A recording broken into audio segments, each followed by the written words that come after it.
You, John Fitzgerald Kennedy, do solemnly swear. I, John Fitzgerald Kennedy, do solemnly swear.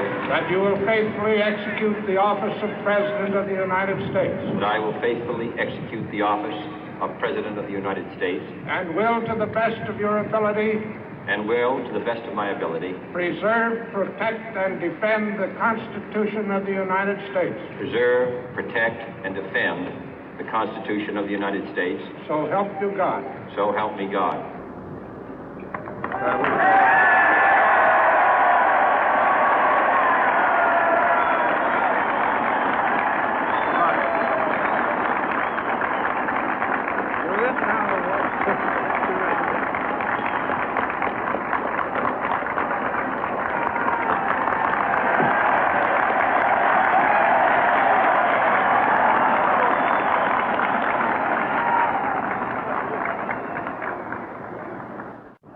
Vice President Johnson, Mr. Speaker, Mr. Chief Justice, President Eisenhower, Vice President Nixon, President Truman, Reverend clergy, fellow citizens.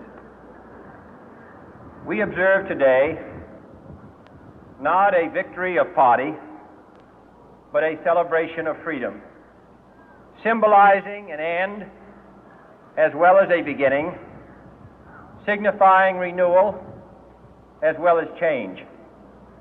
For I have sworn before you and Almighty God the same solemn oath our forebears prescribed nearly a century and 3/4 ago. The world is very different now, for man holds in his mortal hands the power to abolish all forms of human poverty and all forms of human life. And yet the same revolutionary beliefs for which our forebears fought are still at issue around the globe. The belief that the rights of man come not from the generosity of the state, but from the hand of God. We dare not forget today that we are the heirs of that first revolution. Let the word go forth from this time and place to friend and foe alike that the torch has been passed to a new generation of Americans born in this century, tempered by war, disciplined by a hard and bitter peace, proud of our ancient heritage, and unwilling to witness or permit the slow undoing of those human rights to which this nation has always been committed and to which we are committed today at home and around the world.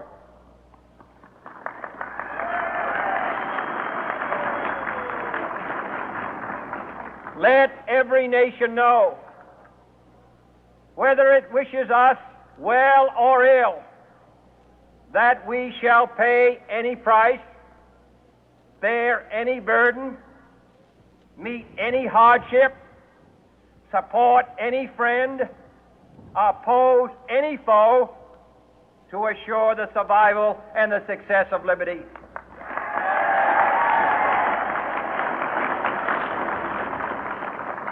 This much we pledge and more.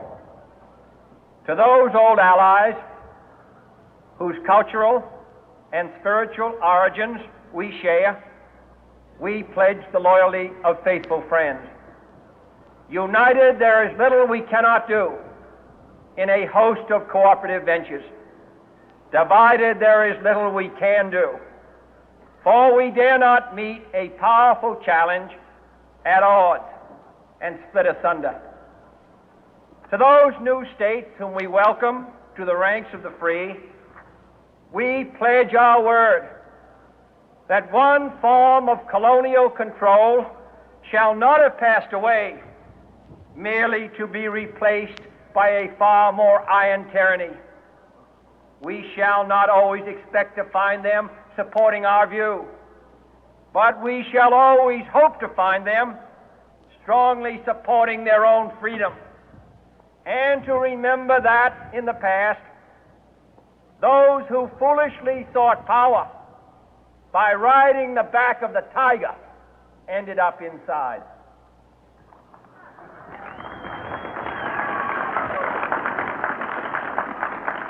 To those people in the huts and villages of half the globe struggling to break the bonds of mass misery, we pledge our best efforts to help them help themselves for whatever period is required, not because the communists may be doing it, not because we seek their votes, but because it is right.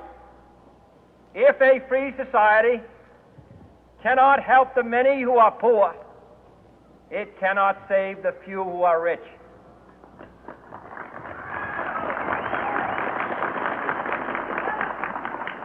To our sister republics south of our border, we offer a special pledge to convert our good words into good deeds, in a new alliance for progress, to assist free men and free governments in casting off the chains of poverty.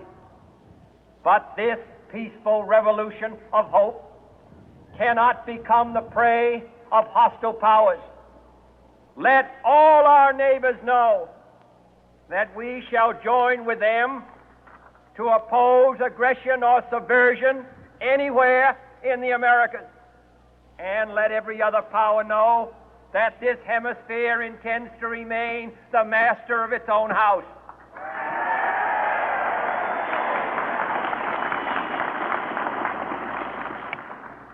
To that World Assembly of Sovereign States, the United Nations, our last best hope, in an age where the instruments of war have far outpaced the instruments of peace, we renew our pledge of support to prevent it from becoming merely a forum for invective, to strengthen its shield of the new and the weak, and to enlarge the area in which its writ may run.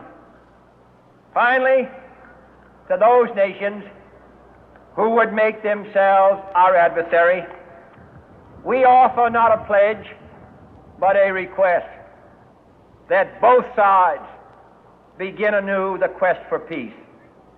Before the dark powers of destruction, unleashed by science, engulf all humanity in planned or accidental self-destruction, we dare not tempt them with weakness, for only when our arms are sufficient beyond doubt can we be certain beyond doubt that they will never be employed. But neither can two great and powerful groups of nations take comfort from our present course, both sides overburdened by the cost of modern weapons, both rightly alarmed by the steady spread of the deadly atom, yet both racing to alter that uncertain balance of terror that stays the hand of mankind's final war. So let us begin anew, remembering on both sides that civility is not a sign of weakness, and sincerity is always subject to proof. Let us never negotiate out of fear, but let us never fear to negotiate.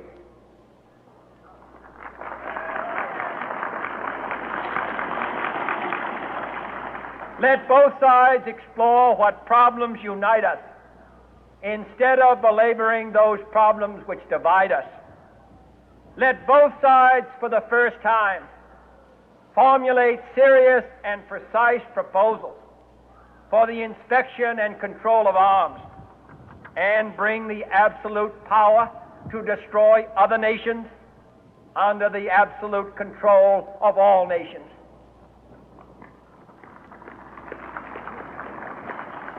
Let both sides seek to invoke the wonders of science instead of its terrors.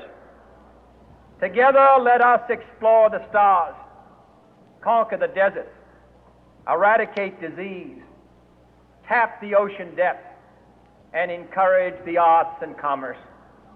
Let both sides unite to heed in all corners of the earth the command of Isaiah to undo the heavy burden and let the oppressed go free. And if a beachhead of cooperation may push back the jungle of suspicion, let both sides join in creating a new endeavor, not a new balance of power, but a new world